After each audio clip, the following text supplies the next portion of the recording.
my name is AleXa. I am from ZB label all the way in South Korea. I'm currently training there in preparation for my debut. I have been brought to India by the wonderful Namaste here with Into It, and you are watching Bollywood Hungama. In my personal opinion, I think K-pop is kind of a more theatrical form of performance, rather than just an artist who's standing on stage with a microphone, or rather than just someone who's putting on a dance performance. K-pop kind of combines everything with astounding visuals, vocals, super in sync and hard choreography. It's a good spectacle to look at, much like how Bollywood films are a theatrical aspect in itself, with singing, dancing, the colors, the visuals. So I think that might be a reason why it's so big here, but I could be wrong. So I've had a chance to listen to a little bit. I've watched Bollywood films here and there with my father back home, and then I've recently been introduced to one that I cannot pronounce, so I'm going to say the combined version of it, the K3G, that movie. I love the songs from that one. So, yeah? Not yet, actually. No, not yet.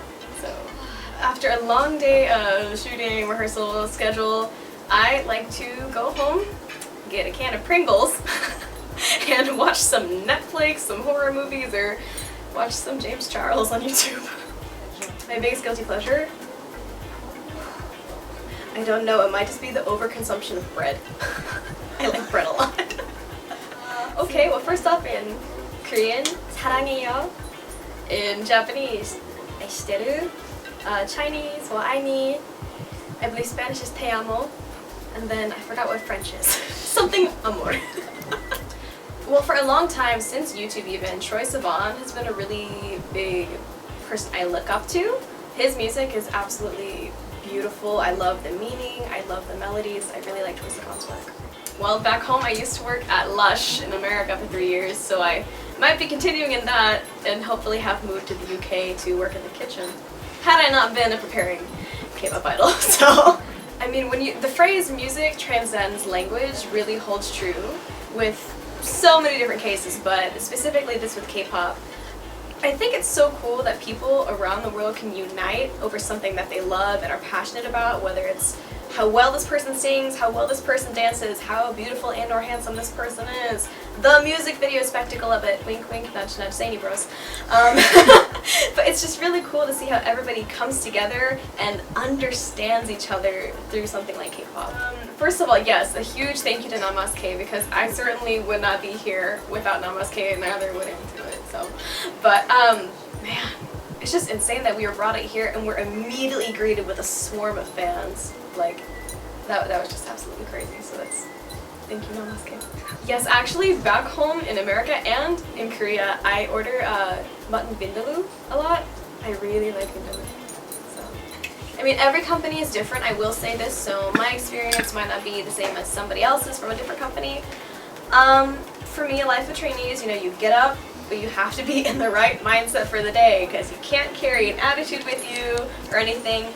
There's a saying that I would have my old dance team is, leave everything behind the moment you step in the door and put everything that you can do on the dance floor.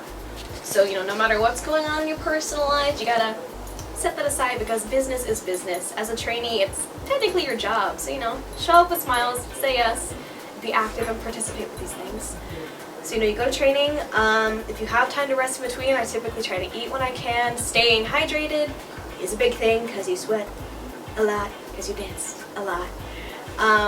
Definitely, if I have time in the day to take care of my throat, like drinking like hot tea with honey or something, because you need your voice as an idol. Definitely taking time to stretch in between and before practices. And then just trying to get adequate sleep in between training at the facilities, or even when I'm back at home I practice. So that combined with the language school I'm enrolled in to further my Korean skills, so it's kind of like just finding a balance of time, I think. Yes. Yes, Priyanka Chopra. Yeah, Priyanka Chopra. She is someone that I knew about prior to her getting married to Nick Jonas, and I always thought she was beautiful, and like, the people here are so beautiful, oh my goodness. I walked here and I was like, beauty everywhere, what is going on? This is unfair. So, but yeah, definitely Priyanka. What is the last movie I watched? What is the last film I watched? I think it might have been the Johnny Depp version of Willy Wonka and the Chocolate Factory. No joke, I think I just put that on one day when I couldn't fall asleep, and I'm like, alright, Johnny Depp. So, in Korea we have a variety of like Korean variety shows right now. I really like the show called I Can See Your Voice. That one, as well as, but Korean TV aside, on Netflix, I am a sucker for RuPaul's Drag Race. I have watched every season. I need to catch up on this season though, but RuPaul's Drag Race. We're already here in Mumbai, which is lovely. We're going to Delhi as well, and then Chennai would definitely be great. Would definitely be great because my manager has been there and she's told me so many wonderful things about the city, so it would be really cool to check it out. So I would love to go to a Billie Eilish concert.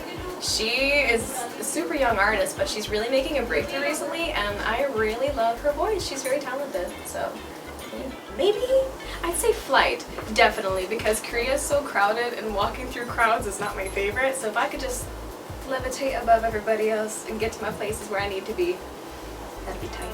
K-pop. The K in K-pop stands for Korea, of course, which is where, you know, it's the country of origin. Of course, it's pop music, but within the K-pop genre, there's so much. You have R&B, you have hip-hop, you have rock bands, you have ballad singers, you have your bubblegum pop, you got your girl crush, you got your really cutesy kind, you got your dark. It's just, K-pop is an umbrella, and there's several little raindrops that fall underneath it, and everybody's bound to find something that they like.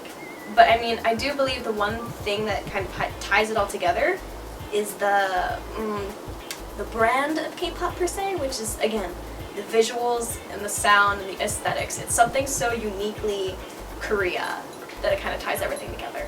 Oh boy. I would definitely say that these past few years have been an incredible leap in growth for the K-pop industry, let alone with BTS's skyrocketing success in America, and now BlackPink is also getting to fuse over there. I think that's beyond incredible because, you know, there are several people who might be able to relate.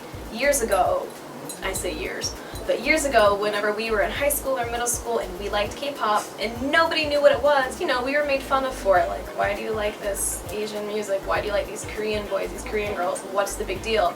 But now that people are opening their eyes to it and realizing the beauty and just the awesomeness that is K-pop, I think there's a super bright future for the K-pop industry and like people opening up their eyes and experiencing and learning about it. Let's see, who would I come in with? I mean, right off the bat, I do think Billie Eilish would be super cool because I vibe with her dark aesthetics. I love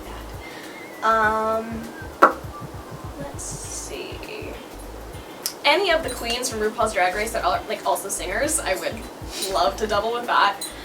And then if we were to shoot with a Korean singer for the sake of it, she's been an inspiration for me since I got into K-pop. I would love to do anything with Hungama. She has been my icon for so long.